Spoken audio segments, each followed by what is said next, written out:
नमस्कार, CSK news में आपका स्वागत है। जो आज दिन भर की जो फटाफट ब्रेकिंग न्यूज़ निकल के आ रही। यासीन मलिक को आजीवन कैद की सजा सुनाने वाले जज को जान का खतरा, सुरक्षा मुहैया कराएगी केंद्र सरकार ने किया बड़ा ऐलान। दूसरी बड़ी अपडेट में आपको बताएंगे भारतीय सेना के नाम बड़ी कामयाबी।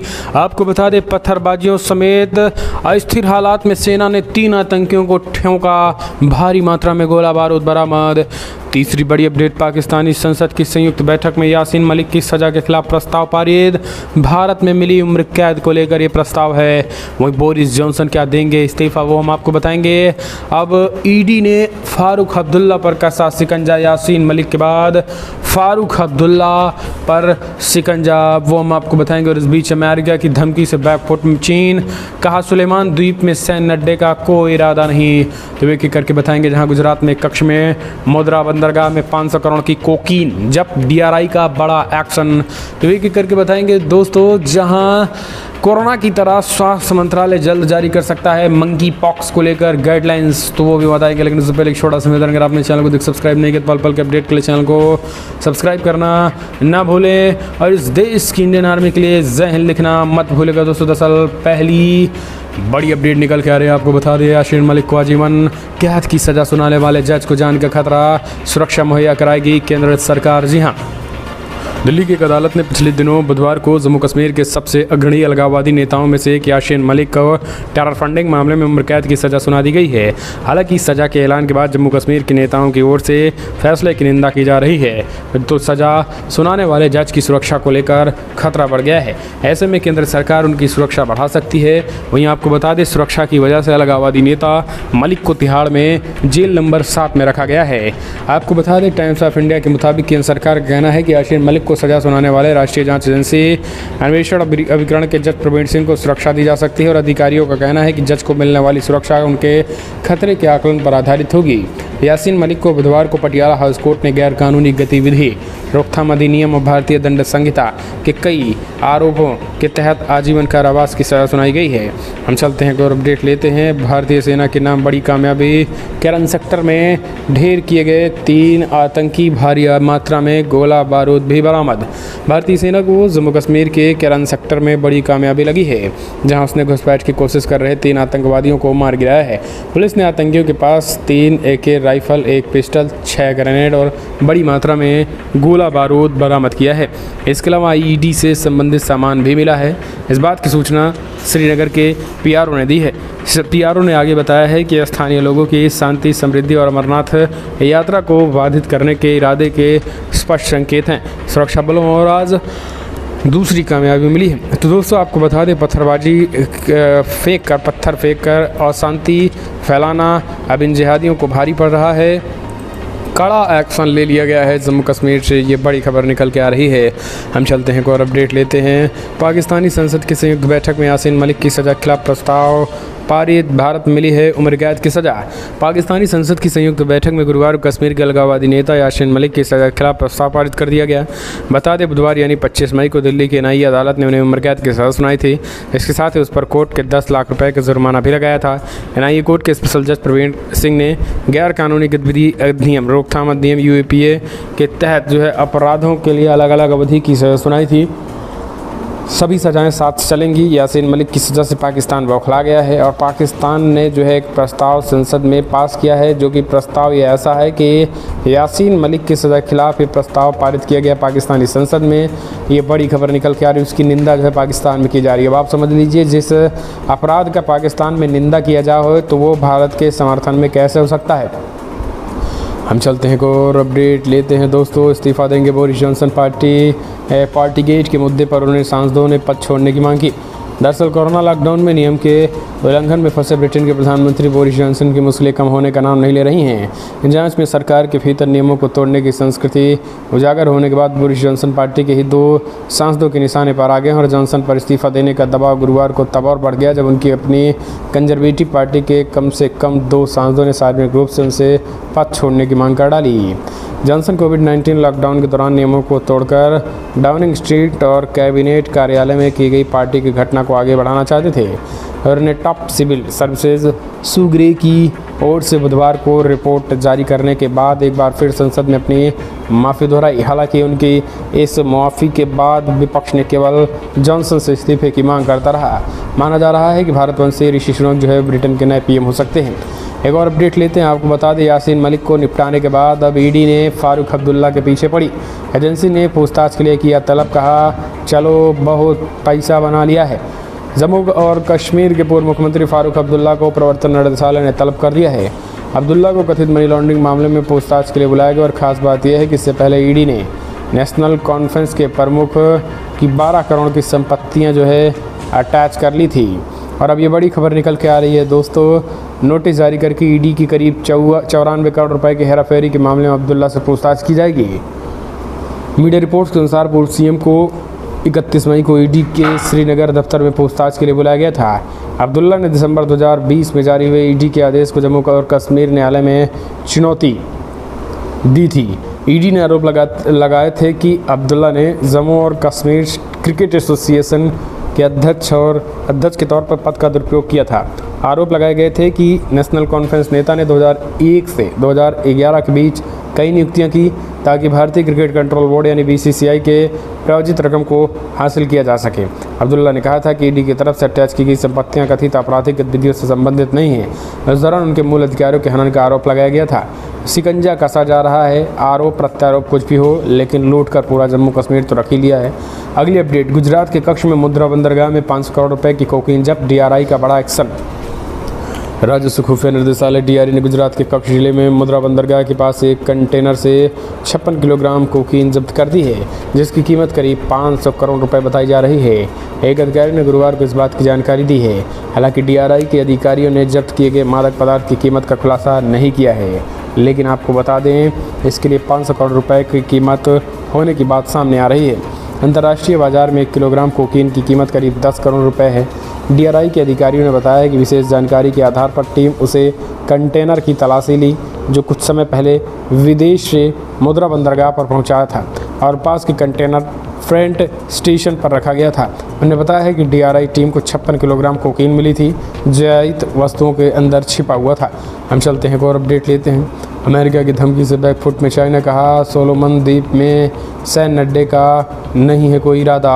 दरअसल चाइना के विदेश मंत्री वांग यी ने गुरुवार को कहा है कि सोलोमन द्वीप में सैन्य अड्डा बनाने का चाइना का कोई इरादा नहीं है। दक्षिणी प्रशांत द्वीप से जुड़े देशों की यात्रा पर गए वांग वी ने कहा है कि चीन द्विपक्षीय संबंधों को बढ़ावा देने की शुरुआत कर रहा है। दरअसल पिछले महीने होनियारा के साथ बीजिंग के समझौते पर अंतर्राष्ट्रीय चिंताओं को खारिज करते हुए वांग यी ने कहा है कि दोनों देशों के बीच सुरक्षा सहयोग जारी और ये दूसरे पर थोपा नहीं गया और ना ही किसी तीसरे पक्ष को निशाना बनाकर किया गया है। दरअसल शुक्रवार को अमेरिका ने सोलोमन द्वीप की ओर चाइना के बीच हुए समझौते पर चिंता जाहिर करते हुए चेतावनी दी थी कि अगर चीन वहाँ कोई सैन्य उपस्थिति रखता है तो फिर अमेरिका इसका जवाब देगा। तो ये एक बड़ी खबर निकल के आ रही है दोस्तों। हम चलते हैं और अपडेट लेते हैं। कोरोना की तरह स्वास्थ्य मंत्रालय जल्द जारी कर सकता है मंकी पॉक्स के लिए गाइडलाइंस। 19 देशों में फैल चुकी है बीमारी। चेचक वायरस की प्रजाति के वायरस होने पर बीमारी मंकी पॉक्स अब दुनिया भर में फैल रही है। हालांकि विश्व स्वास्थ्य संगठन यानी WHO की ओर से ये कहा गया है कि इस पर जल्द ही शिकंजा और इस पर जल्द ही सतर्कता बरती जाएगी और WHO इस पर तैयारी कर रहा है, खास करके निपटने के लिए। यही कारण है कि आपको बता दें WHO ने एडवाइजरी भी जारी कर दी है इससे रिलेटेड। और यही कारण है कि आपको बता दें मंकी पॉक्स का खतरा जो अब तक अगर देखा जाए तो लगभग 20 से ज़्यादा देशों में जो है वो फैलने की कगार पे है। जी हाँ, यानी 20 से ज़्यादा देशों की तरफ जो है ये बढ़ रहा है। तो ये अपने आप में एक बड़ी खबर है। हम चलते हैं और अपडेट लेते हैं। आपको बता दें यासीन मलिक की हमने आपको बताया एक और बड़ी खबर निकल के आ रही है। भारत की बेटी ने फ्रांस में लहराया जीत का परचम, एक नहीं जीते 2 सिल्वर मेडल। दरअसल भारत की बेटियां हर क्षेत्र में अपने आप को साबित कर रही हैं और पूरी दुनिया में भारत का नाम कर रही हैं। इसी तरीके से भारत की एक और बेटी अंतर्राष्ट्रीय मंच पर भारत किसान को 2 गुना कर दिया। दरअसल फ्रांस में आयोजित IAS वर्ल्ड स्कूल जिम्नास्टिक प्रतियोगिता में गुजरात की रहने वाली लक्षता सांडिल्या ने 2 मेडल जीतकर अपनी जीत का परचम लहराया और भारत के स्थान को बढ़ा डाला है। आपको बता दें लक्षिता सांडेला ने IASF वर्ल्ड स्कूल जिम्नास्टिक प्रतियोगिता में 800 मीटर और 1500 मीटर में भारत का प्रतिनिधित्व करते हुए दोनों जीत लिया है। एक और अपडेट लेते हैं दोस्तों, बड़ी खबर निकल के आ रही है। दिल्ली के स्टेडियम में कुत्ता घुमाने वाले IAS का लद्दाख ट्रांसफ़र अफसर भेजी गई अरुणाचल। जी हाँ, दरअसल आपको बता दें बड़ी खबर निकल के आ रही है। दिल्ली की त्यागराज स्टेडियम में कुत्ते के साथ वॉक करने वाले IAS अधिकारी संजीव खिरियार का लद्दाख ट्रांसफ़र कर दिया गया है। ये बड़ी खबर निकल के आई है। आपको बता दें लद्दाख ट्रांसफ़र होने के बाद जो है उनकी कहीं ना कहीं तरीके से सारी राजशाही, सारी दादागिरी जो है निकल गई है। दरअसल आपको बता दें बड़ी खबर निकल के आई है जहाँ पर कुत्ता घुमाने के चक्कर में वो छात्रों को वो पढ़ने नहीं देते थे। यानी उनका एक फरमान था कि छात्र जो है जल्दी से जल्दी जो है वो चले जाएं, खास करके छोड़ करके स्टेडियम 7 बजे ही बंद कर देते थे। इसी को देखते हुए वीडियो और उनका फरमान जो है टाइम्स ऑफ इंडिया ने छाप दिया प्रमुखता से, जिसके बाद उनको अरुणाचल प्रदेश भेज दिया गया है। हम चलते हैं एक और अपडेट। श्री कृष्ण जन्मभूमि विवाद पर हिंदू पक्षकार का दावा, मथुरा मंदिर से मूर्तियां अगर ले गया था औरंगजेब। जी हाँ, मथुरा मंदिर से मूर्तियां आगरा ले गया था औरंगजेब। दरअसल आपको बता दें मथुरा कोर्ट में श्री कृष्ण जन्मभूमि विवाद पर हिंदू पक्ष ने दावा किया है कि औरंगजेब मथुरा विवाद में मंदिर हिंदू देवी देवताओं ने रत्न जड़ी मूर्तियां आगरा ले गया था। अधिवक्ता महेंद्र प्रताप सिंह ने बताया है कि हमने कोर्ट में दावा किया है कि औरंगजेब ने मंदिर तोड़कर 1670 में विग्रह आगरा ले गया था। वहीं आपको बता दें लाल किले के अंदर बेगम साहिबा की मस्जिद की सीढ़ियों में लगवाया गया था। इसलिए हमारी मांग को वहाँ सबको चढ़ने और उतरने से रोका जाए।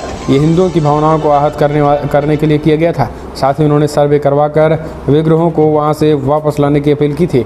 और इसी को देखते हुए एक और कहीं न कहीं तरीके से याचिका दाखिल कर दी गई है कि औरंगजेब द्वारा मथुरा मंदिर से मूर्तियाँ आगरा ले जाएगी। औरंगजेब द्वारा हिंदू देवी देवताओं की मूर्तियाँ आगरा ले जाने का दावा कर दिया है।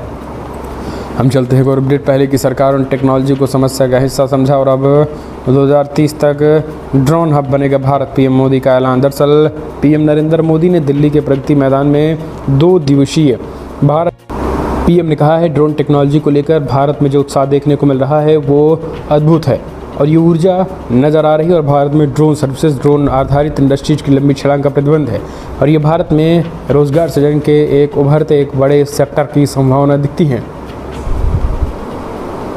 8 वर्ष पहले वही भी समस्या था जब भारत में हमने सुशासन के लिए नए मंत्रों को लागू करने की शुरुआत की थी।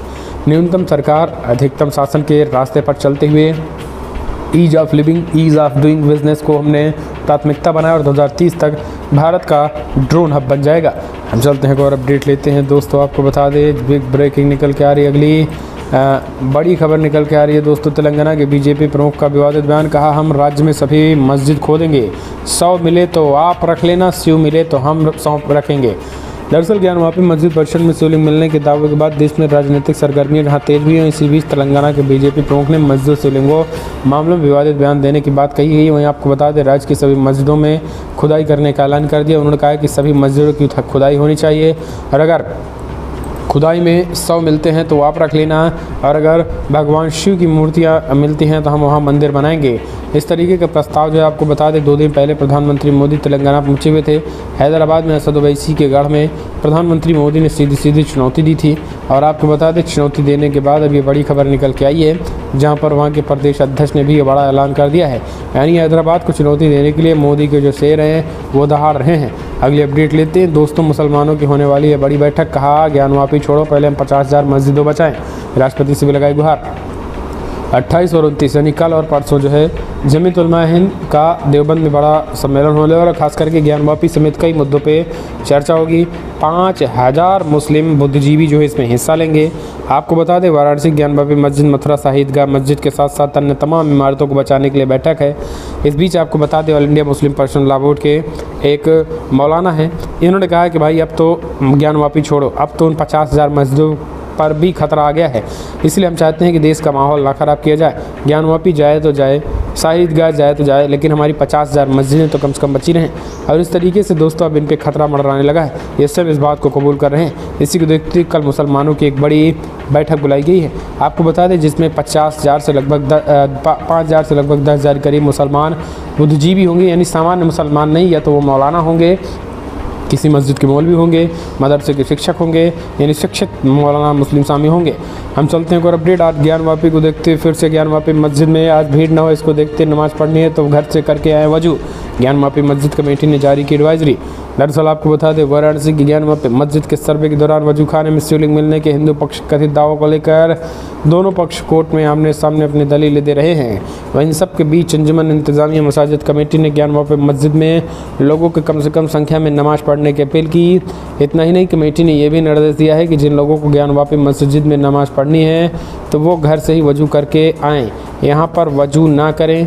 इस तरीके की बातें कही गई हैं और इस चीज़ की मांग की गई है कि तत्काल जो है शिवलिंग से जुड़ी याचिका पर भी उन्होंने बड़ी बातें कह दी हैं।